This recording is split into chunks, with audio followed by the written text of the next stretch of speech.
என்னடா இந்த புள்ள இப்படி பேசுதுன்னு நினைக்காதீங்க.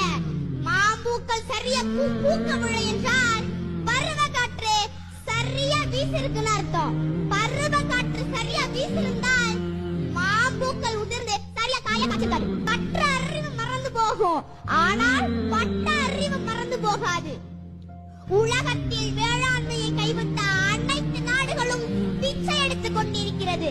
அந்த நிலைமை நமக்கு வந்துவிடக் கூடாது. இங்கு தொழில் வளர்ச்சின்னு சொல்றீங்களே, நல்லா வேலை பார்த்தா சம்பளம் கிடைக்கும். சம்பளம் கிடைச்சா நல்லா சாப்பிடலாம். அப்ப சாப்பாடு எங்க இருந்து வருது? யாருக்கிட்டையும் பதில் இல்ல.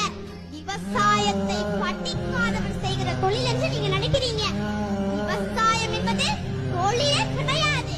அது நம்முடைய பண்பாடு, வாழ்வியல் என்பதை நீங்க புரிஞ்சுக்கணும். விவசாயத்தை படிக்காதவன் செய்கிற தொழில் என்று நீங்க